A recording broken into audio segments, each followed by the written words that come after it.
Recently, we asked composer and arranger Tim Banks some questions about his writing process. Here are some of his responses. What brought you into the world of composing and arranging? Well, actually, I started very young trying my hand at composing and arranging. As far as the arranging is concerned, it really was sort of out of necessity for my choirs, both church and school choirs. I wasn't always finding what I wanted or needed, and so I tried my hand at it myself and came up with some ideas that seemed to work for my folks. As far as the composing was concerned, I wanted to express some ideas that I had myself, and occasionally, things sort of came out that I couldn't find other ways to express, and composition became that avenue. How would you characterize your style? Well, I suppose I have several styles. I am a fairly eclectic kind of musician because of being primarily a conductor and a singer, instrumentalist in some ways. I have worked everything from the music of Charles Ives and his sort of wild eclecticism to the music of Stravinsky. And there's popular music, music theater, sacred music, secular music, all manner. So I don't know that I have a style. If I do, it would be relatively tonal, approachable, I hope tuneful, and agreeable, and something that approaches the expression that any given text or situation might be calling for. What is your overall approach to choosing and setting texts? Oh yeah, that's a very good question. I don't always go looking for texts. I think texts sometimes come looking for me. I'm one of those guys who spends more time probably arranging than composing, and so from the arranging standpoint, I may have a tune that I'm looking to work with, and I'm looking for a text that works well with that tune and that I can do something special with. As far as the actual choosing of a text that speaks to me, I have some that fairly recently I have found that the music sort of comes out as I'm reading the text, and that's part of my approach. If the text speaks to me and maybe has either a tune or a harmonic part that comes out, that's something that's very important to me. I like texts that have a natural flow, not necessarily always rhyming, but have layers of meaning that will be that are not only meaningful to me, but will be meaningful to the singer as well. Who are some of the composers that might have served as models or as an inspiration for your own works?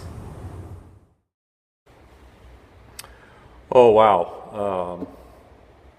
Over 40 years of working in the choral and instrumental business, way too many. When I was very young, I was, of course, totally enamored with music by people like Bernstein and oddly enough, Ives, Stravinsky, the big guys, Beethoven, Brahms, you name it, all the bigs.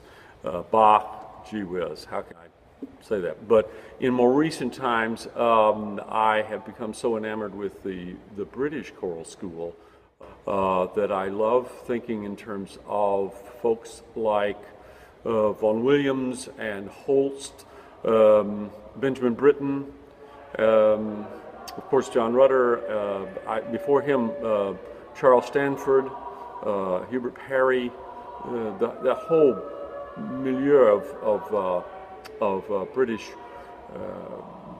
anthem writers, service writers, just an incredible amount of music out of the British choral tradition.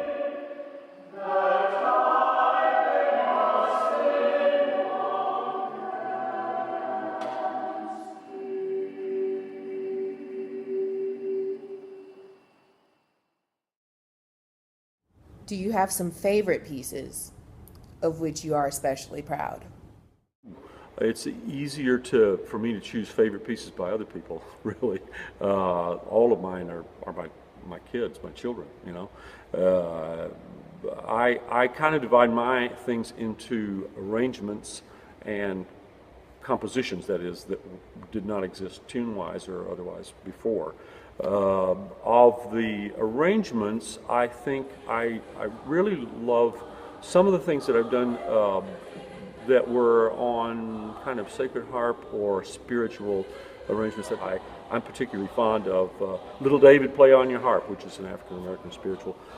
It's gotten some good reactions on it. That's on the arrangement side. On the composition side, I think my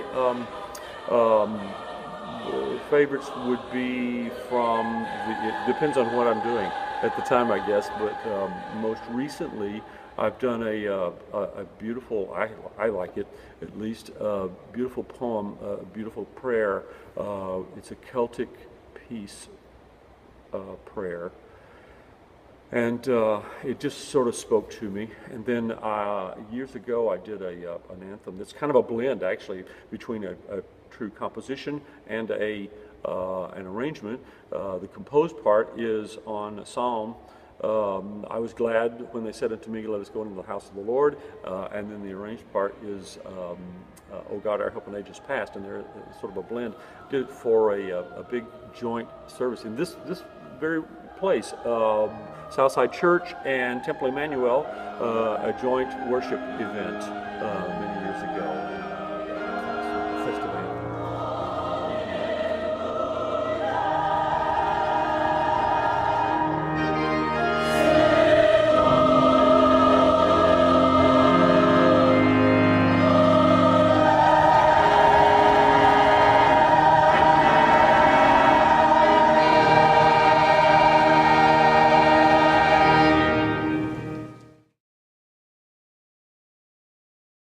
What's your own personal motto as a composer and arranger?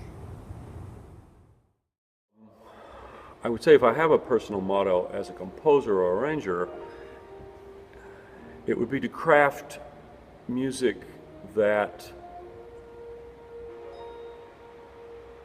achieves some level of beauty